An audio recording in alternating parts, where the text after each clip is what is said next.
was talking yesterday about creativity, and I want to just go back to that really,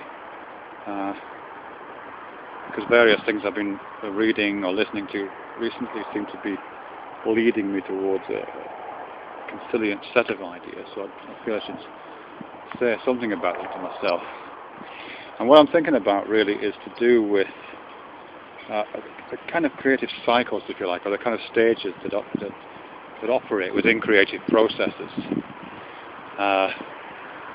And here I suppose my main reference is that kind of seminal essay really by Graeme Wallas in the 1920s called The Art of Thought, I think it was called, something like that. And he's really drawing on Hobbes from Leviathan, and in Leviathan Hobbes says something like that thought is of two characters. I can't remember exactly what he says, but he's distinguishing between unruly thought and more directed thought. Hobbes was, and he's harking back to much older notions really. But what Graeme Wallas does with that idea that there are two kinds of thinking, unruly thinking and directed thinking, is he develops a little kind of schematic of creative processes, individual creative processes that are happening in the bodies and minds of individual creative individuals. And he says that these little stages are gone through in any kind of creative cycle. And Wallace names them. He says there's preparation, incubation, illumination, and verification. It's a bit windy, unfortunately. I'll walk off here so I can find a bit of a calmer bit. But so Wallace has these stages, and I'll perhaps come back to that because I think there's one missing from that, but never mind. And various writers since Wallace who've done schematics of creative processes. They might have changed the titles a bit or organised the map slightly differently. But that broad schematic always features in various models of creativity. And just to run through that very quickly, in Wallace at least, preparation is kind of a research phase. It's something where you would establish the nature of the problem, whatever that may be, if you wanted to characterise it as a problem, or you would identify a particular set of materials that you wanted to investigate, or something like that. You would have some kind of challenge that you would prepare at the beginning.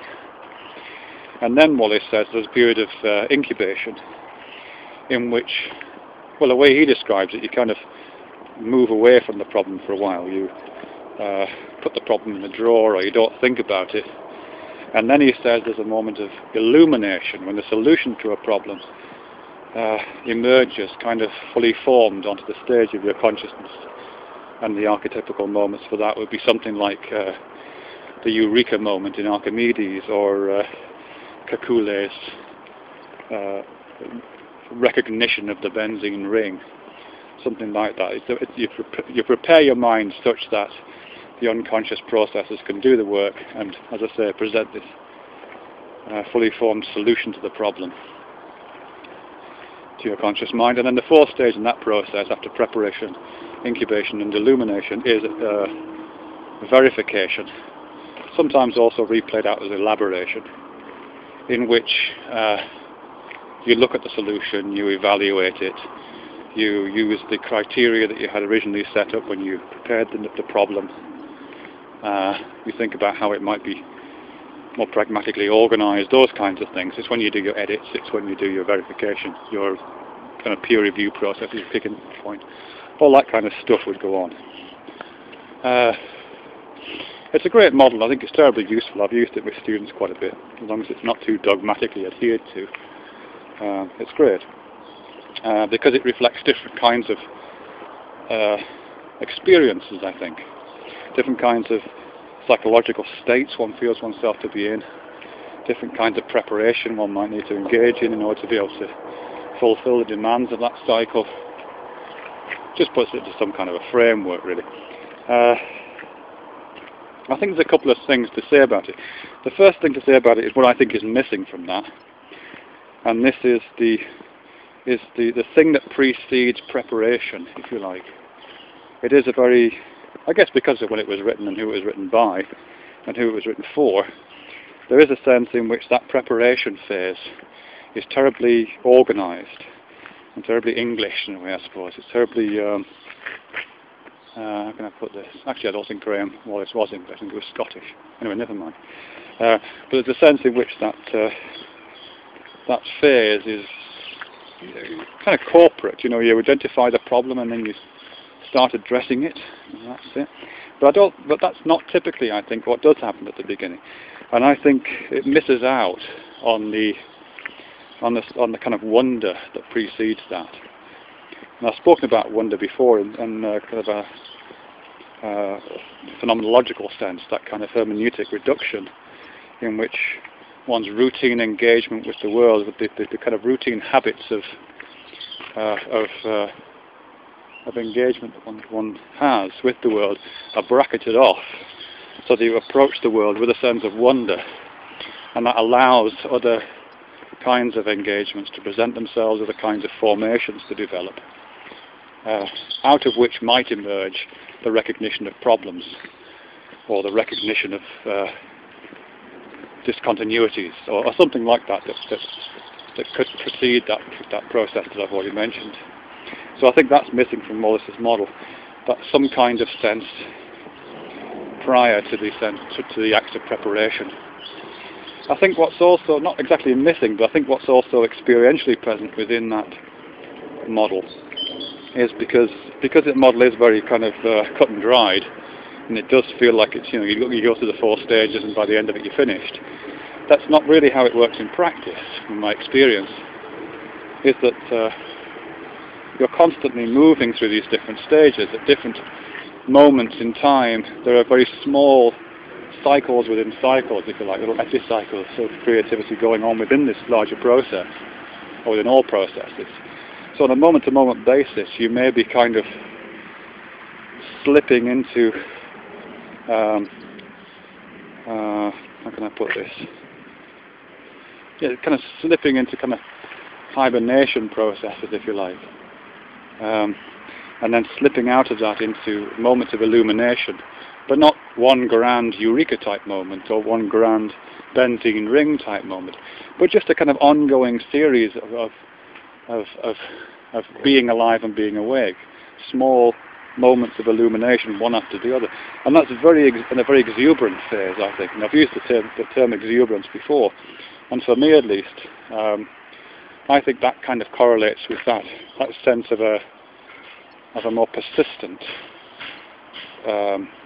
and dynamic relationship between kind of incubation phases and illumination phases, where one has ideas and they're constantly churning between conscious and non-conscious modes of processing,